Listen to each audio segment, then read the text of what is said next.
본 말씀을 통해서 경고와 권면,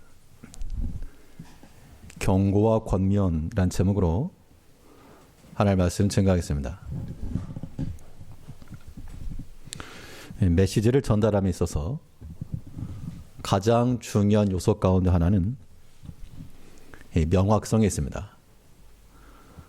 그래서 어린 아이들이 말하더라도 분명한 요점을 말하면 알아들을 수가 있고, 반대로 박사요 교수라 그래도 알고 있는 거는 인정하겠는데 이 전달이 제대로 되지 않아서 뭔 소리 하지 못하는, 무슨 소리를 하는지 알아듣지 못하는 경우가 있습니다.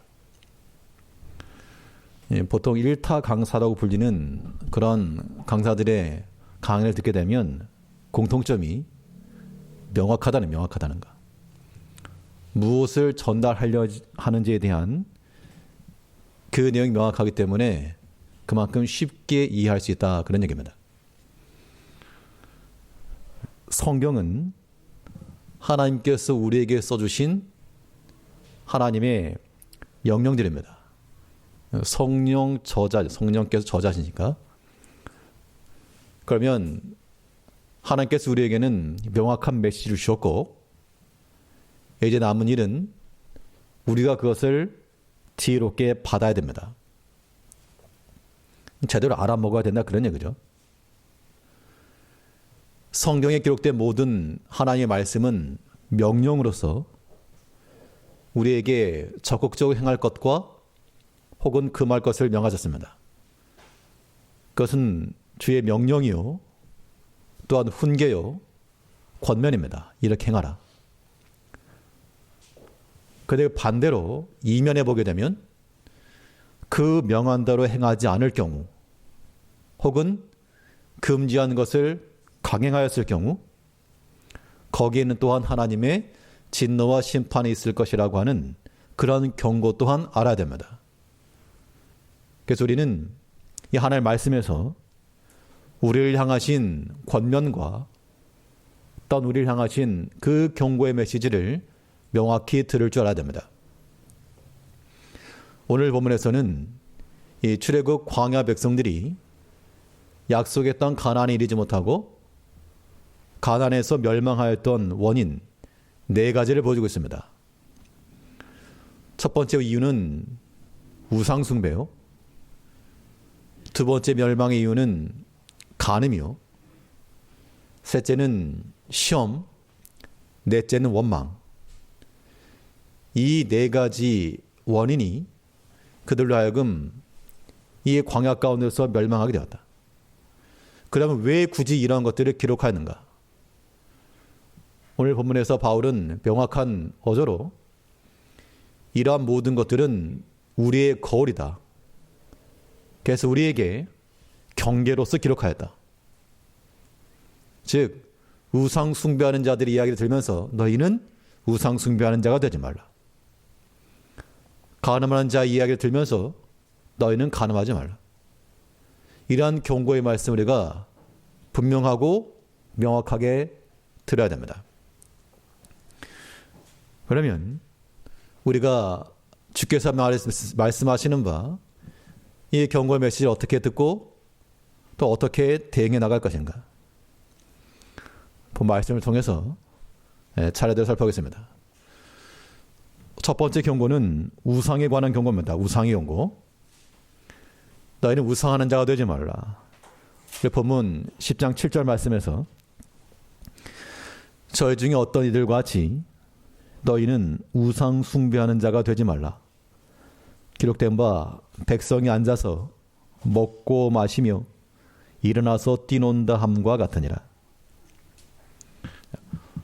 첫 번째 원인으로 우상 숭배하는 것이 멸망의 원인이었다라고 말하고 있습니다. 우리 생각할 때 왜 그랬을까? 맨날 광야에서 만나 먹어. 매출하기도 먹어. 반석에서 물이 나와서 물도 마셔. 구름 기둥과 불 기둥이 됐다 그래.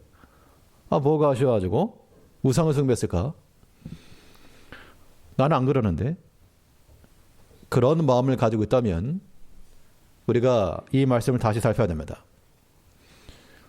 이 우상 경배와 숭배를 하지 말라라고 하는 것을 왜 기록했다고요?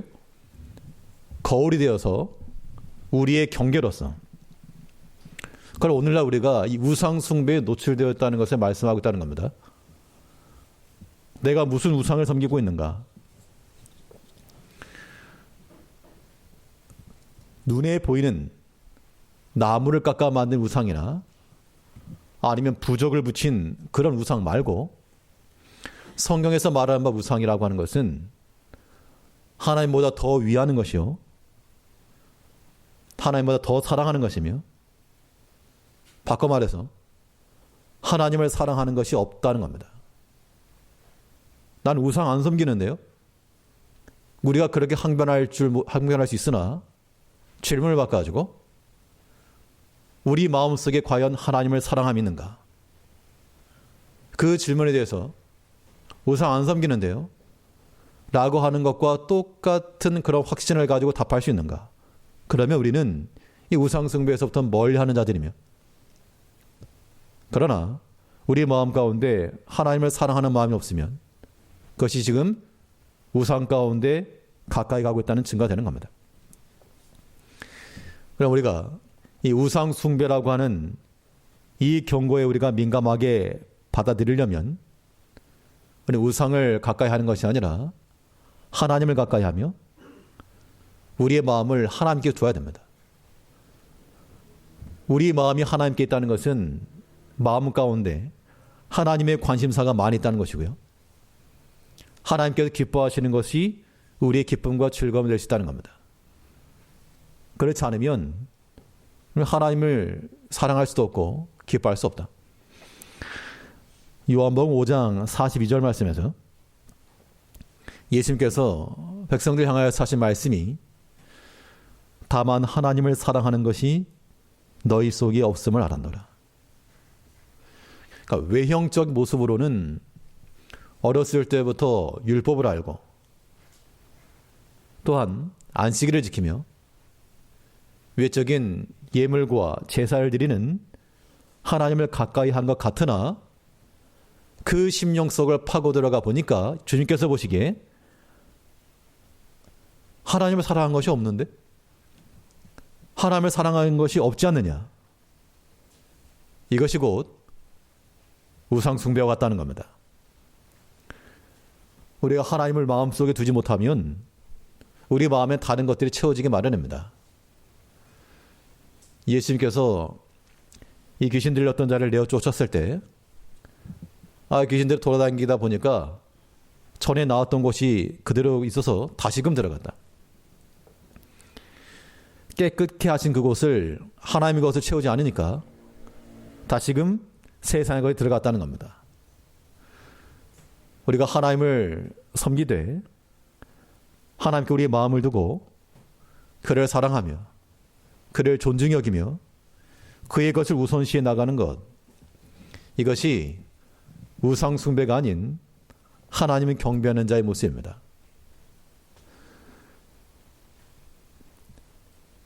우상 섬긴다 했을 때 아무리 생각해봐도 난 우상을 안 섬긴다. 하나님 사랑하는 것이 조금 없을지 모르나 저는 우상 안 섬깁니다.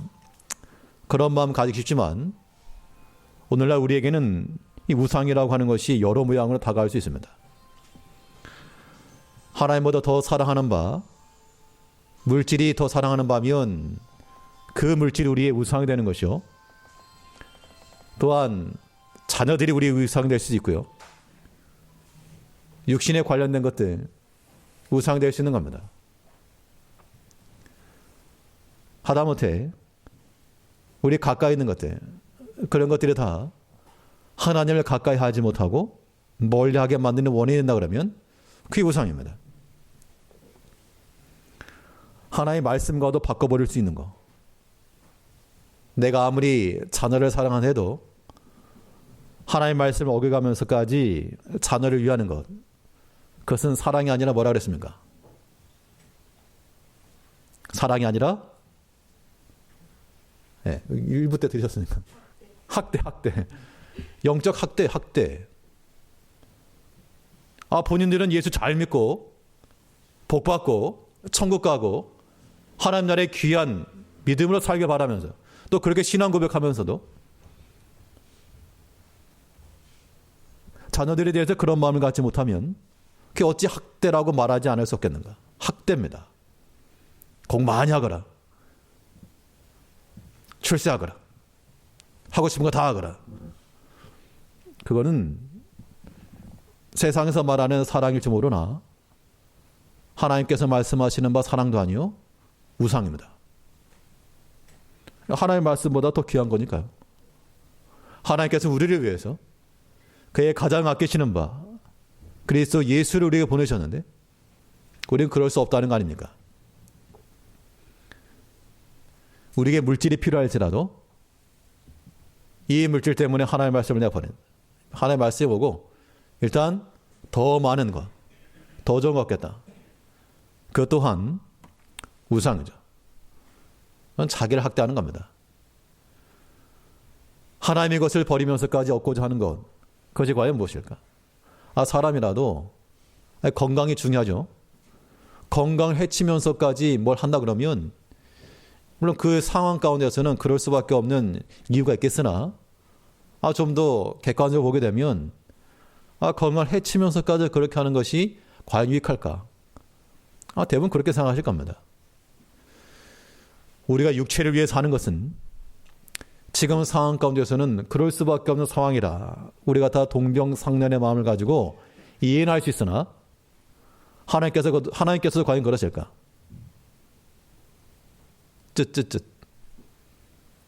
어찌하여 더 좋은 것과 더 아름다운 것을 버리네? 이해할 수가 없다. 이런 것들이 다 우상 숭배의 한 단면이라는 겁니다. 나 우상 섬기고 있지 않다. 우상 숭배하지 말라는 것은 나와 관계없다가 아니라 오늘날 우리의 거울과 경계로서 기록되어 그랬으니까 우리가 우리 자신을 살펴야 됩니다.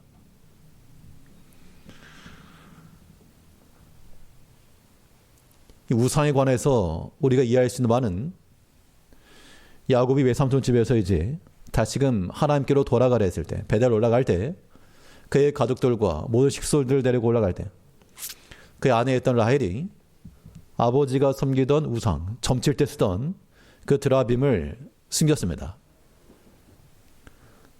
우상의 특징이 그런 거예요.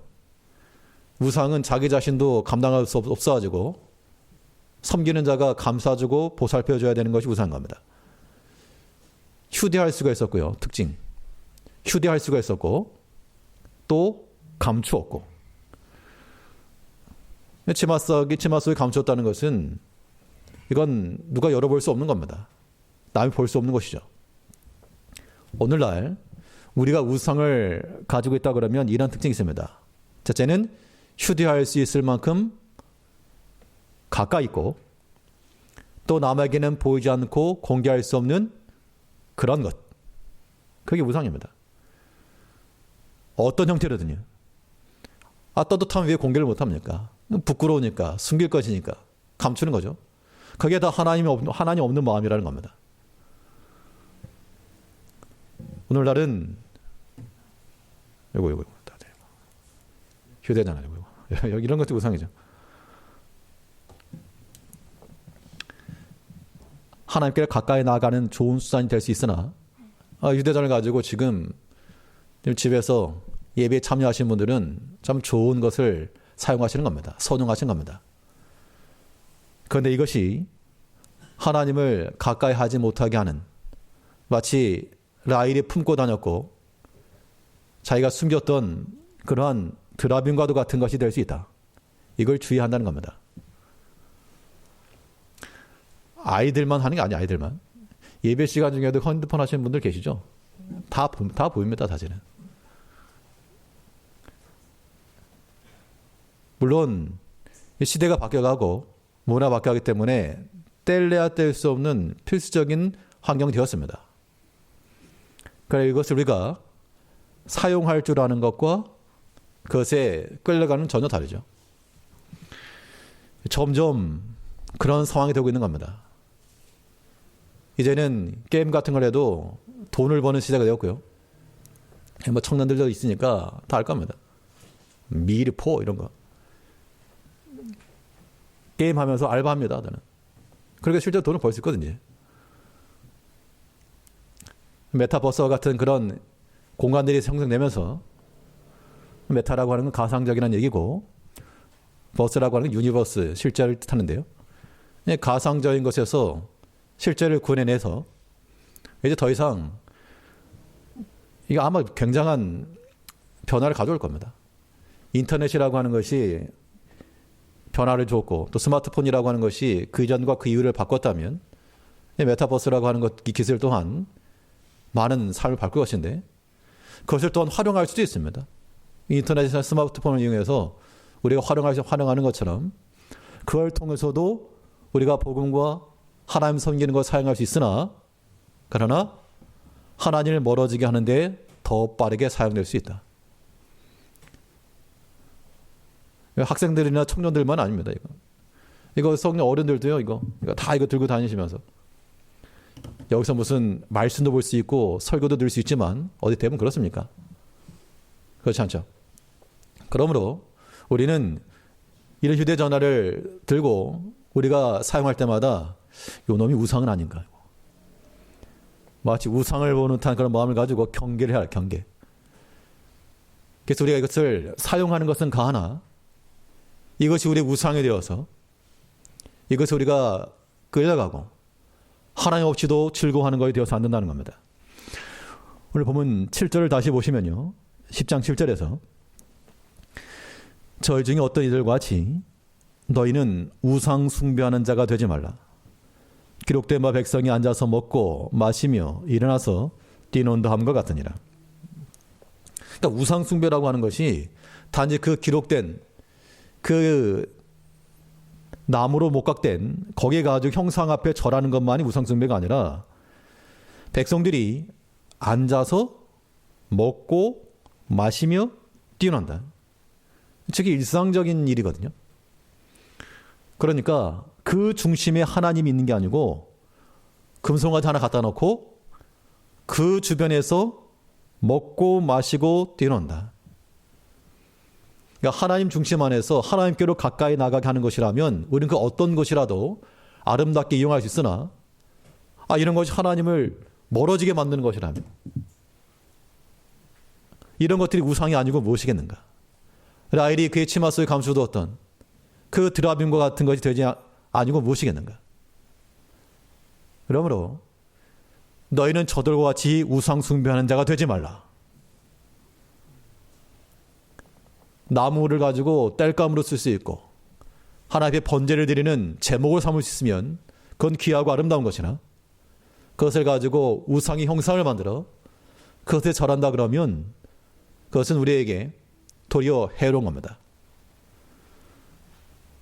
우리는 이 우상에 관한 부분들을 나와 무관하다 생각하지 마시고 우리의 마음을 빼앗아버리는 것, 하나님께 주목하지 못하게 하는 것, 이 구원의 길에서 멀어지게 하는 것, 이것들이 다 우상이라는 생각을 가지고 그것을 무엇보다도 우리는 대척해야 됩니다. 10계명에 있어 제1계명이 너는 나 외에는 다른 신을 두지 말라. 이 우상 숭배하는 것에 대해서 하나님께서 무엇보다 경계하셨다 그러면 우리가 그런 것들을 또한 주의하죠. 그럼 왜 이 즐거운 것들을 마다하고 하나님을 섬기라 그러는가? 우리가 하나님만 경배하고 하나님을 따라야 될 이유가 무엇인가? 그 이유는 이유라고 하는 것이 본인 스스로에게 설득이 돼야 되는 겁니다.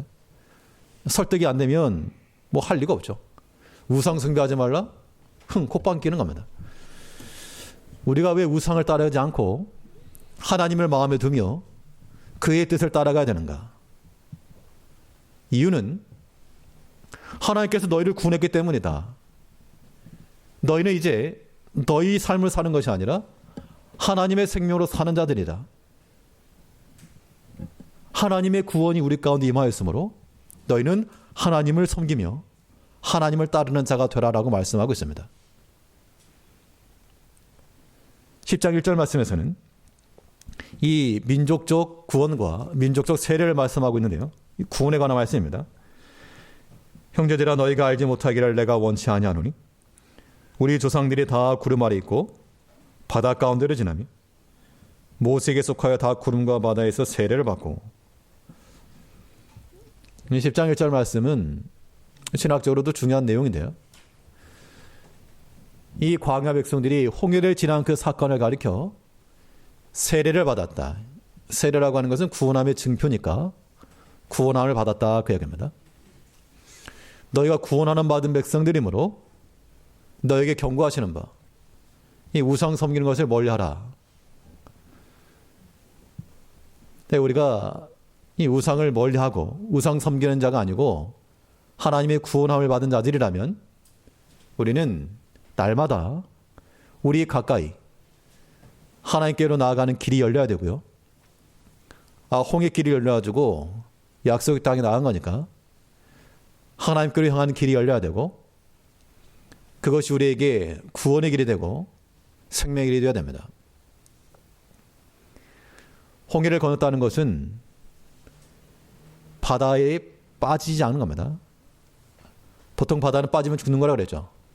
성경에서 나오는 바다라고 하는 개념은 이 죽음을 상징하는 겁니다. 빠지면 죽으니까요. 그런데 그 바다가 갈라지고 마른 땅을 건넜다. 마른 땅이라고 하는 것은 구원의 개념입니다. 빠지 않고 산 겁니다. 이 구약의 광야 백성들의 이러한 마른 땅을 건넌 사건은 예수님께서 풍랑위를 걸어가는 물 위를 걸어가는 걸 통해서 재현이 되었고 또 구약에서 유리바다 그 유리바다를 건너는 거룩한 14만 4천의 무리를 통해서 확정되고 있는 바 그 무리들이 바로 우리들입니다. 그러니까 홍해를 건넜던 그 백성들이 오늘날 우리 이 시대를 살아가는 우리 성도들의 모습이라는 겁니다. 공통점은 바다에 빠지는 게 아니고 마른 땅을 건너 마른 땅. 바다를 건너가는데 유리바다를 건너가니 그 밑은 철렁거리는 파도가 보일지라도 빠지지 않고 걸어간다. 이것이 구원의 길을 걸어가는 것이요. 하나님을 섬기며 사는 겁니다. 그런데 그렇지 못하면 다 빠지는 거예요. 돈에 빠져, 세상에 다 빠져, 자식에게 빠져, 아무튼 문화에 빠져, 게임에 빠져, 핸드폰에 빠져, 쑥쑥 빠져버리면 그것은 구원함을 받은 것이 아니오 도리어 죽은 자와 같다. 이제 우리 믿음의 백성들은 구원함을 받은 자들은 이 마른 땅을 건너가면서 그 자체가 하나님을 경배하며 사는 겁니다. 그러니까 우상 숭배라고 하는 것과 하나님의 경배라고 하는 것은 마치 빛과 어둠 같아서 어둠 가운데 스위치를 키면 빛 들어오죠. 빛 끄면 어둠입니다. 오늘 본문의 7절에 있는 말씀처럼 먹고 마시며 뛰논다.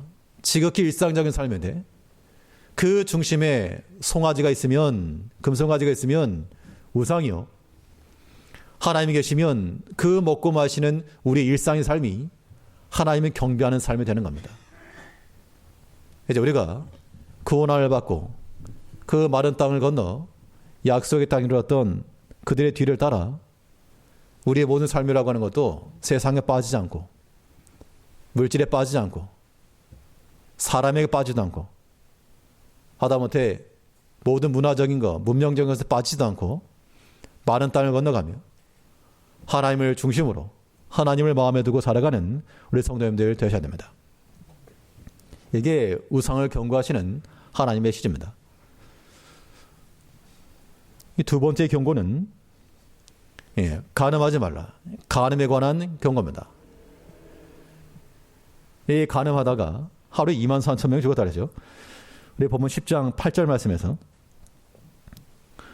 저 중에 어떤 이들이 간음하다가 하루에 23,000명이 죽었나니 우리는 저희와 같이 간음하지 말자. 23,000명이 죽은 이 사건을 표현하고 있습니다. 이 발람의 꾀에 넘어가서 발람이 꾀에 넘어가지고 이 나쁜 전략을 가르쳐 준 거죠. 그래서 이 모압을 지날 때 이 모압 여인들이 나와서 춤을 추면서 또 고기 굽는 냄새를 퍼뜨리면서 미혹했습니다. 그랬더니 광야 땅에서 지나가던 이 백성들이 거기에서 미혹을 받고 넘어갔습니다. 그 죄의 범함이 일어났을 때 하나님께서 그들 가운데 간음의 결과로 23,000명이 죽었다. 그러므로 너희는 간음하지 말라 이 얘기인데, 이것도 마찬가지로 저 간음 안 하는데요. 물론 여기서 말씀하는 바는 육체적 간음을 말하는 바이나, 성경에서 말하는 이 간음이라고 하는 것은 단순한 육체적 간음만이 아니요, 마음으로 범죄하는 것도 간음이라 하였고, 더 나아가 세상을 사랑하는 것 또한 간음하는 거라 그랬습니다. 간음하는 여자들이요, 세상과 벗된 것이 하나님과 원수인 것을 알지 못하느냐. 그러면 우리는 어찌할 것인가? 간음하지 말라 한 이 말씀에 대해서 우리가 대처할 바는 우리 마음을 정결한 마음으로 항상 바꿔나가는 겁니다. 하루아침에 완성되는 것이 아니므로 구원이라고 하는 것은 항상 이루어가는 것이죠. 그러므로 방이 어지러질 때마다 치워나가면 깨끗함을 유지하는 겁니다. 그래서 우리 마음은 날마다 죄의 미혹이 들어오고 어지러워지고 또 복잡해지으나 그럴 때마다 주의 말씀으로써 깨끗게 하여 우리 마음이 정결한 상태가 되어야 됩니다. 그 마음을 정결하게 하는 청소, 방식이 죄를 없애는 청소기와 같은 것이 내가 어찌 하나님 앞에 득주하리요. 그러한 마음과 사상인 겁니다. 창세기 39장 9절 말씀에서는 그런 내가 어찌 큰 악을 행하여 하나님께 득주하리까. 분명 육신적 죄를 지을 수 있는 그런 상황이 눈앞에 있었으나 요셉은 그 모든 죄의 미혹을 이 하나님의 말씀으로 다 집어넣어버린 겁니다. 마치 진공청소기로 쓰레기들 다 빨아들이는 건 뭐냐? 내가 어찌 하나님께 득주하리까. 자, 이러한 마음이 우리 가운데 살아있다 그러면 우리가 범죄하거나 혹은 하나님께서 기뻐하지 아니하시는 바를 행하는 것은 우리가 버릴 수가 있습니다. 내가 어찌 큰 악을 행하여 하나님 앞에 득주하리까. 이러한 살아있는 깨어있는 마음이 우리에게 중요한 겁니다. 오늘날은 이러한 모든 육체적 간음이라고 하는 것들도 법적으로 더 이상 제재할 수가 없고 또 여러 가지 면에 있어서 성경적 근거와 반대되는 그런 것들이 법률로 제정이 되고 있습니다. 시간이 점점 지나면 지날수록 소돔과 고모라가 같이 되어 가는 겁니다. 그래서 우리가 우리들과 우리 자녀 세대들 위해서 우리 부모 세대들이 위해서 기도해야 될 게 바로 그런 것들입니다. 점점 어려워지고 있는 시절이 어려워지고 있습니다.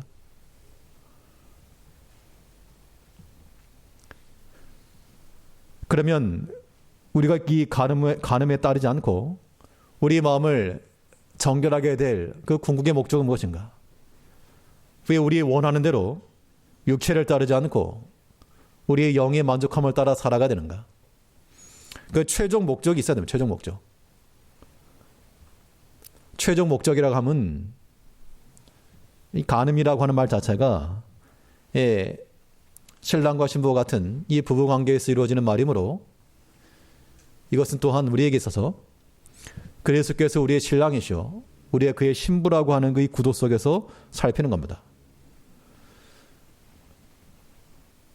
우리가 간음 행하지 않고 정결하게 되어야 될 이유는 궁극적으로 신랑 대신 우리 주 예수 그리스도를 기다리는 그를 위해서 단장하는 신부와 같이 되라. 그런 삶을 사는 것이 곧 간음을 피하며 정결한 마음을 가져야 될 이유라고 하는 겁니다. 계시록 21장 2절 말씀에서 또 내가 보매 거룩한 성 새 예루살렘이 하나님께로부터 하늘에서 내려오니 그 예비한 것이 신부가 남편을 위하여 단장한 것 같더라.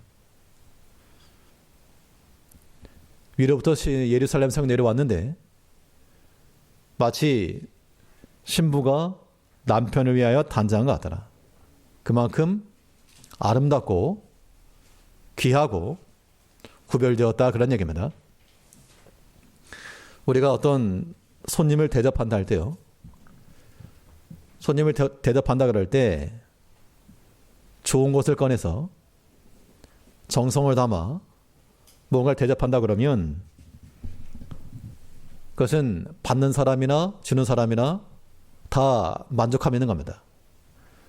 베푸는 사람은 베풀어서 기쁘고 또 받는 사람은 그 마음을 받는 거니까, 뭐 음식을 먹었다기보다도 그 마음을 받는 거기 때문에 기뻐할 수 있습니다. 그런데 주긴 주는데 그 마음으로 다하지 못하고 형식적으로나 혹은 안 좋은 것을 준다거나 혹은 버릴 것을 교묘히 포장해 준다 그러면 그것은 받는 사람에게 있어서 화를 불러일으키는 겁니다. 화. 혹시 그런 경험들 있으십니까? 뭔가 받긴 받았는데 아, 이거 참 버리는 거 좋네? 이런 생각이 들면 분노가 일어나게 되어 있습니다. 사람이라도. 우리가 하나님 앞에 드리는데 우리의 마음을 다하지 못하고 우리의 마음, 정결한 마음으로 드리지 못하면 그걸 하나님께 과연 받으실까? 그래서 우리가 예배라고 하는 이 모든 행위도요, 단지 우리가 이렇게 앉아있다는 것으로만 하나님께 받지 않으십니다. 그때 우리는 이 한날이라고 하는 것은 일주일 내내 그냥 세상에 살다가 그냥 와가지고 목욕하는 시간이 아니고 이 생각의 구도를 바꾸셔야 됩니다. 일주일 내내 내가 세상 가운데 살다가 오늘 하루 와서 세수한다, 그런 의미가 아니라 엿새 동안 힘써 일하고 안식하는 거라 했습니다. 엿새 동안 믿음으로 살아온 그 믿음의 전리품을 끌고 주 앞에 이르러 감사하는 것이 곧 예배가 되어야 한다는 겁니다. 그러니까 우리의 참된 믿음의 현장은 이 예배당 안에서만 이루어지는 것이 아니고 우리 실질적인 삶 가운데 이루어져야 돼요. 당연히 거기에는 미혹이 있고 믿음을 회방하는 것이 있고 우리 마음을 분욕케 하는 것이 있고 시험에 들게 만드는 것이 있고, 그런 가운데서 우리가 한 가지 생각, 신부가 남편을 위하여 단장하는 것처럼, 아, 결혼을 1시간 앞둔 신부가 당연히 그 1시간 참지, 그 못 참고 마음대로 행하지 않습니다. 1시간 견디는 겁니다. 하다못해 부모들이 자녀들을 생각하는 마음을 가지고 여러 가지 괴로움을 참아내 가면서 자녀들을 위하고, 또 이 부모가 자녀를 위해서 음식을 마련할 때에도 그 자녀들이 맛있게 먹을 걸 생각하면서 인내함을 가지고 준비하는 것처럼 우리의 모든 신앙적 행위라고 하는 것이 반드시 하나님과 연결성이 있어야 됩니다. 주를 생각함으로, 주를 위하여, 신부가 남편을 위하여 단장함 같이, 아예 대상이 없이 혼자 하는 거는 이거 뭐 연극이고 꽁트죠. 우리가 무슨 신앙의 판토마임 하는 것이 아니기 때문에 우리의 신앙적 대상이 분명하여 그 하나님이 우리 앞에 계셔서 그 하나님을 사랑하는 마음으로 우리가 인내하고 그 하나님을 사랑하는 마음으로 우리가 또한 참아내며 그 마음으로 또한 열심히 내고 우리의 마음에 평정심을 지켜내며, 사단은 자꾸 흔들어댑니다. 화나지, 기분 나쁘지, 속상하지. 그러면서 우리의 마음을 깨뜨리는데 그런 것이 과연 하나님 앞에 아름다운 모습이겠는가? 신부가 신랑을 위해서 단장한다는 것이 외적으로야 화장을 하거나 좋은 옷을 입는 것이겠으나 하나님께서 우리의 중심을 보신다 하였으므로 우리의 마음이 항상 정직하며 진실하여 모든 면에 있어서 감사하며 평안하며 미워하지 아니하고 화평을 이뤄나가는 그런 모습이라야만이 마치 신부가 단장에 나가는 것처럼 주를 위해서 단장하는 성도의 모습이 되는 겁니다. 광야 백성들이 망한 원인이 있었습니다. 우상 숭배하다가 그들이 망했고요. 간음하다가 하루에 망했습니다. 이것이 우리에게 기록된 이유는 우리의 경계로서 거울이 되어 너희는 그러한 자가 되지 말라. 나는 우상을 섬기지 않는다. 스스로 만족할 것이 아니라 하나님 없이 일주일 동안 살아가면서도 먹고 마시며 일어나 뛰노는 하나님 없어도 전혀 문제가 없는 그런 삶이라고 하는 것이 이미 우상입니다. 우리는 구원을 받은 자들로서 세상에 빠지지 말고 문화에 빠지지 말고 그 마른 땅으로 건너는 것처럼 홍해를 마치 건넜던 그들 같은 그런 삶이 매일의 연속이 되어야 됩니다.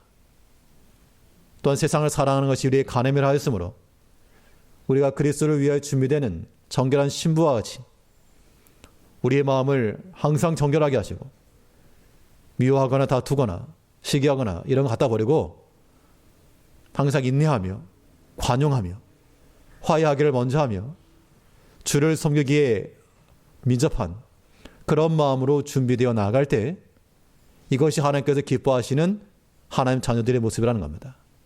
이것이 또한 우리가 이 땅 가운데서 망하지 않고 멸하지 않고 생하는 사는 길이라. 이 말씀 기억하시면서 한 주 동안에도 하나님을 마음에 두고 항정결한 마음을 품고 하나님께 기뻐하시는 바대로 이 구원의 길을 잘 걸어가는 성도님들 되시길 바라겠습니다. 기도하겠습니다. 우리를 변함없이 사랑하시는 아버지 하나님,